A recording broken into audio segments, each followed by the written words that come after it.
Welcome to another Ruby Tuesday Netflix original review. Today we are reviewing Lost in Space. Hi, I'm Ruben and I've got Kay with me again. Lost in Space is actually based on a TV series around about from the 60s, and it had a few series, and then we got a movie in, I think, the 90s. Evil knows evil. One of the main actors was Matt LeBlanc and Gary Oldman in that, and that wasn't really well received. Yeah. And so it's been some time now, and I think probably enough time. The time has come. Storyline is roughly the same as the 1960s TV show. So Earth has become uninhabitable. Well, not uninhabitable, but it's becoming uninhabitable, and it's time for humankind to set off into the stars to go and find this utopian planet called Alpha Centauri.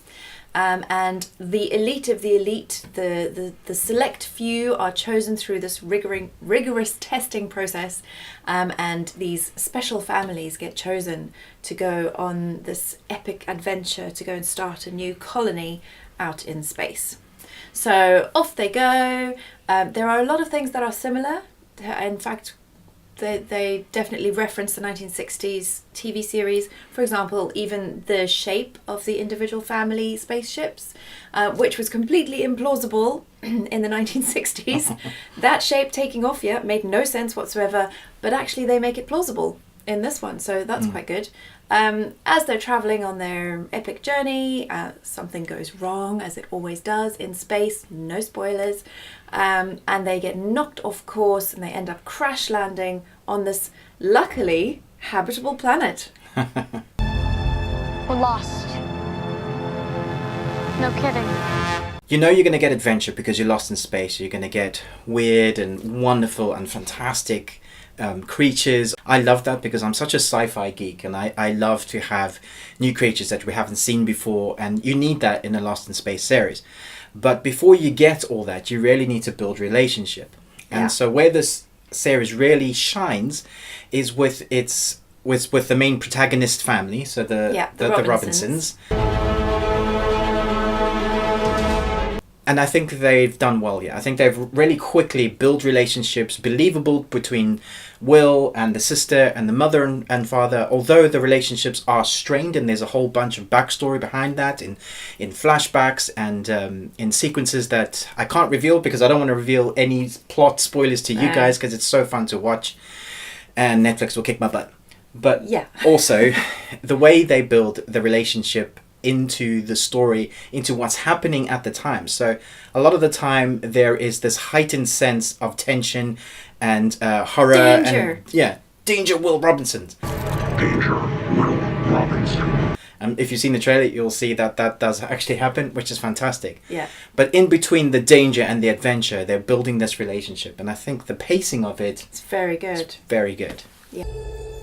So one of the standout points for me is the relationship between the humans and the robot, particularly Will and his robot, and the way that Netflix does this so well in creating a character for something that is essentially not alive, in the way that maybe we would say something is alive.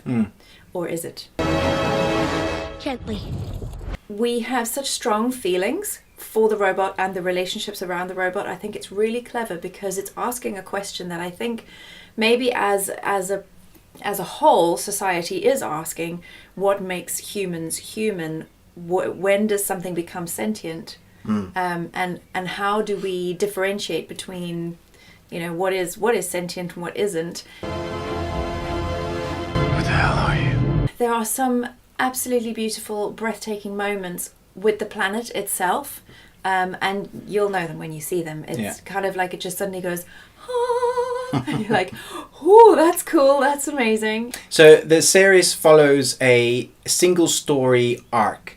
There are individual things that the characters will go through to try and help their situation on the planet. The planet. Why the planet? I don't know. The planet. It is the planet. A pretend planet. No, it's a real planet. But it follows one narrative, and so I think this is really, really binge worthy. I know I normally say this about the Netflix series. It's going to be my thing today. But this is so binge worthy because it follows one story, and you just kind of want to know what's going to happen continuously. So the way they progress the story thankfully they don't leave like the best 10 minutes for the last of the 53-minute episode. Yeah. It just continuously works really well because as a whole, it's one story. Yeah, I think for someone like me who had not seen the 1960s show and had not, thankfully, seen the 1997 film, Mission Control, this is Jupiter 1. I came at this completely fresh, and I have to admit that I found the first episode a little bit draggy. Oh, okay. Which I didn't actually express to Ruben at the time. How dare you? I know, I'm sorry. But once I got into the characters and once I started to understand, oh, this is what's happening, it got a lot more interesting really quickly. So if you're like me and you see the first episode and you're like, stick with it. It does get better. The cinematography and score was really excellent. It worked really well with the fantasy type of series that it is. So once you arrive on the planet, it's really enjoyable, and they really create this atmosphere with how visual it looks. How long do we have? The relationships are so grounded and opened up that by the time you get the adventure, well, say by the time pretty much starts straight away. Yeah. But the relationships are the grounding for this fantasy series, and it works really well. Robinsons stick together. There are these other relationships that are going, and at never one point did I think, move on, please get off screen. Yeah. I thought everybody was quite strong and really brings their A game. I think people involved, the actors involved and the production team, seems like they've really enjoyed making this series just by the quality of it. I think they've done a great job in laying a foundation in which they could actually build a number of series from, because there is so much potential in this whole world that they've landed on, and with the characters that they've brought with them, I think there's potential for an extended. I enjoyed this also on a side note because the science was believable, and that's important to me. When I went back and watched some of the 60s show, I was like, what? What? It's pretty funny. Yeah, but I quite liked the way that they seem to have really thought through the decisions that they've made in terms of production and actually made the science sort of line up, which is great. Yeah. It's a super fun science fiction fantasy series that the whole family can actually enjoy. Yeah, and that's family friendly. And that's what it was always meant to be. The Swiss Family Robinson In is space. in space. It's that perfect family viewing. And I know a lot of people got upset with the new Star Trek because it's not exactly family friendly anymore. It's still awesome. Really? So now we have maybe something that might fill the gap. Lost in Space is out with this graphic, hopefully, on this date. Impact detected. Brace I for don't know what it's at. Thank you so much for watching our review of Lost in Space. Do stay with us if you like our ramblings and some of our musings.